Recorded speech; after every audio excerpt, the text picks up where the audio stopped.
All right, welcome to another fantastic podcast here on Final Whistle. And of course, today I'm joined by Xavier Masharia. I hope I pronounced that correctly, Masharia. You've tried. This is tried. This weekend kuna games tatu muhimu sana. And of course, in Germany we have the Klassiker, Bayern Munich versus Borussia Dortmund. In England we have the Manchester derby. In La Liga we have the Madrid derby. Let's start with the Klassiker. This is one of those games that we can't say it's that big nowadays because Bayern have been just winning this game. So this time round, hata ukiangalia table sahi, Bayern are miles away ahead of BVB. You know that just shows you the difference in ambitions of the two teams because I think some few years back when Klopp used to manage Dortmund, this would have been a title decider. But now I think Dortmund are looking to finish the top four. Mm-hmm. They are, I think, 4 points off the top four. Yeah. So, of course, their ambition this season is to finish the top four. But Bayern, their ambition this season is to win the Champions League. I think Bundesliga for them is a wrap. Mm. And going to the game, I think Bayern, I would take Bayern to win the game because the quality in Bayern is there. Yeah. They have the right system, and for Dortmund, if you get Haaland and Sancho of that team, I think you have a national side. You have a national side to Bayern Munich. So I get what you're saying. Yeah. So one thing I expect this game, I expect the Haaland factor to show in this game. So I expect Dortmund will definitely score goals. Dortmund ile timu pia inafunga lakini huku nyuma ni kama wanafungwa sana. Yeah. Yeah, so nakwambia ukiangalia Dortmund, okay, they have a good attack. Going forward wako poa. And then if you look at their key players, the likes of Haaland, Sancho, the Germans, you know. Yeah. So in a derby like this, I always check on which team has got more Germans on the pitch or which team has got more home-based players on the pitch. And of course, Bayern Munich have got the highest number of Germans in the team, and so I expect them to win. Yeah, so I expect them to win. If you look at the table right now, Bayern are leading with 52 points. Leipzig are coming with 50 points. Does this show that Bayern kind of getting this one of those games that Bayern have to win? Because if they fail to win, Leipzig can also win and go beyond them in the league. I think for Bayern, I think it's a must-win. Based on the table, it's a must-win for them. Yeah. And also, I think for the pride of the team, it's a must. Okay, for the pride and for the points, it's a must win for Bayern. Yeah. And then I think for Dortmund, their biggest undoing has been the fact that they are very much reliant on their fans. Their yellow wall on the stands, yes, is always their 13th player. Yeah. So the fact that that yellow wall is not there, I mean, it has really dented their season. And so for them, they're just like Liverpool. They are a team. They're a team with average players with a good fan base. Yeah. So, but Bayern, on the other hand, this is a team of human beings who are just mafias. You know, guys who can just hit you 5-0. Now, I'm a fan. Defense here, BVB. How will they deal with Lewandowski? Because this guy can't stop scoring. How will they deal with him? They just have to be prayerful, but I think they just have to pray. Yeah. But I think you see,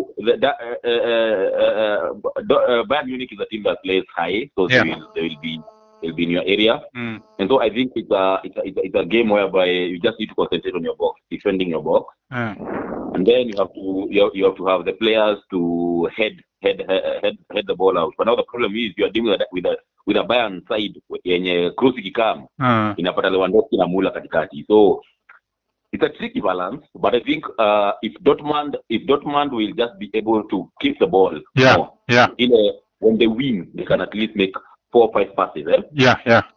I think they stand a chance because Haaland and Sancho they can play the ball behind the Bayern Munich defense. So I think for them, their main their KPI going to this game is make as many passes as you can once you win the ball. Final predictions? I go for Bayern Munich 3 and Dortmund 1. 3-1 Bayern Munich winning the Klassiker. Let's now go to Spain. Real Madrid versus Atletico Madrid. This is the Madrid derby. So Atletico wako 5 points ahead of Real Madrid. Niambie sasa. Juzi Chelsea iliwapiga 1 goal to nil Atletico Madrid. So hii ni game kubwa sana. You know me, I'm a Madrid fan, I'm a La Liga fan, but La Liga, ever since Ronaldo left, ever since Ronaldo, the likes of Ozil and the likes of Silva, Villa left, La Liga has lost some glory that used to be there before. Sema tu haina ladha siku hizi. Yeah, kuna karada fulani La Liga haina sahi. So that's why unapata wanyonge kama Chelsea, they can beat the team that is leading in La Liga. Yeah, so you know, I mean, there's some spice that is lacking in the Spanish game. I think Real Madrid will miss Ramos. He's definitely out. I think Ramos is definitely out. Yeah. Though I think apart from this game, Ramos is a player who is definitely going out of, is definitely exiting Madrid. I think it's an exit strategy for Madrid. So definitely Ramos anatoka Madrid. And this one is one of those games that Sergio Ramos utokeanga na anafunga some headers, some penalties hapa na pale. Now that is missing out, Real wako na shida going to Wanda Metropolitano. Anytime Ramos doesn't play for Madrid, it's only show because Ramos is those kind of players who is a warrior at the back, and then anytime you need a goal, he will score the goal and things like that. So I think they will miss Ramos. One of the players who is critical in this game is Valverde. Valverde will have the energy in midfield. So I think he'll be able to, at the end of working a service for the guy. So with his energy in midfield, and then you have the creativity of Modric, and then you have the killer pass from Kroos.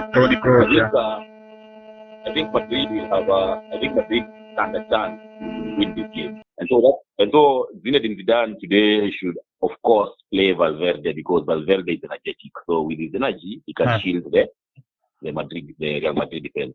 So if Valverde starts, I think Real Madrid can win this game. If Valverde doesn't start, I don't see Real Madrid winning this game. I don't think Atletico have got any competition because if they win today, they will be 2 points ahead with the game in hand. Yeah.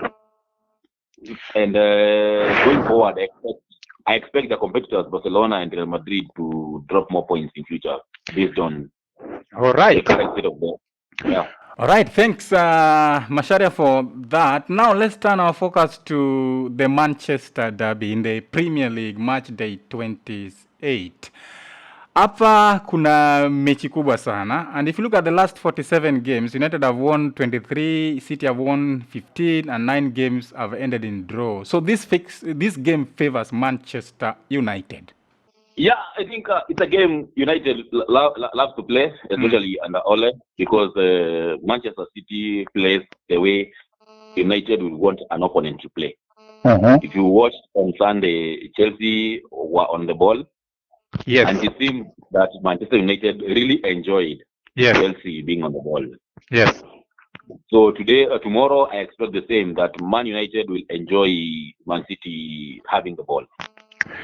So it's a question of how many missed passes Man City will make, because any missed pass in midfield will be costly for them, very costly for them. I had some conversation with some of my United fans, and we were saying that maybe it's time for Ole Gunnar to give Bruno some time to rest and refresh, maybe some 2 games hivi, because it seems that there's been some pressure on him to score, because ukitoa mabao zake na assists zake, United wouldn't be number 2 at the moment. Do you buy that idea of resting Bruno Fernandes maybe in this game? My friend, Man United, Bruno Fernandes, and Bruno Fernandes, Man United.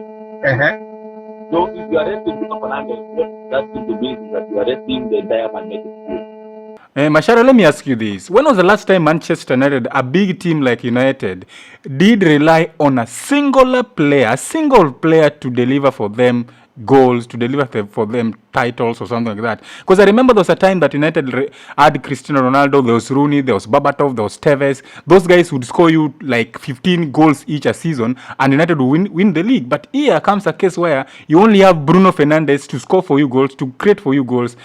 Don't you think that kuna shida mahali? if you look at all those big teams, especially France to 6-2, they used to play around Zidane. So I don't think it's a crime to have that one player you look forward to for inspiration. I don't think it's a crime. It's a crime, yeah. And even if you look at the Lakers team in the NBA, they are team that built around LeBron James, right? So if you have such a player in your team, it's not a crime. The only crime that is there in United is that when Bruno Fernandes doesn't turn up, the other players don't turn up. You know, so it has to be Bruno Fernandes or nothing. Yes. And that's the problem now we have. Let's now discuss the problem we have. So, Macharia, if you look at these two guys, Manchester City, Manchester United, City have 65 points, United have 51. That is 14 points ahead of United. Who needs the win the most then? I don't think City really need to win this game because whether they win or lose, they still in the league, right? Yes. But then again, they need to win the game because of momentum. It's a derby. They need to win the momentum. They have to keep the momentum. But then again, United coming to this game, they're coming to this game to kill a record. So I think United, if they win, they'll be happier of the two sides because they will say, we ended your winning streak. Just like United would have loved to beat Liverpool at Anfield so that they can say that we are the ones who actually ended your unbeaten run. Yeah. So even today, I think United are the team that would want to, win the more because then again they will have ended the streak of their rival.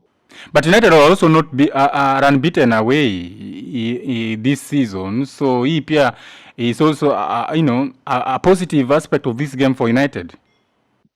Yeah, of course, positive, and of course, it's something City would want to end because they would agree with one thing that we are the only team that has beaten United away from home, right? But then again, as I said earlier, when I go to a derby, I always check which team has got more home-based players. So if you look at United, they have got Harry Maguire, we have got Shaw, we have Rashford. So there are so many home-based players in Manchester. In Manchester, so City, they have got good players, of course. But apart from Sterling, I don't think there's anyone apart from Sterling and Stones. I don't think there's anyone else in their squad who actually understands what a Manchester derby is. For them, it's just any other game. So I predict 2-1 win for Man United. But as I said, the first goal will determine how the scoreline is. United score first, win 2-1. If City score first, it could be a basketball scoreline or a handball scoreline. All right, thank you so much, Mashara, for your insights on these games. That is the day Klassiker, Bayern Munich versus Borussia Dortmund, Madrid derby, Atletico Madrid versus Real Madrid, and of course the Manchester derby, City versus United. Who do you think is going to win it? Tell us. Talk to us on our social media platforms. Our Facebook page is Final Whistle, Instagram at Final Whistle UK, and of course Twitter at Final Whistle UK.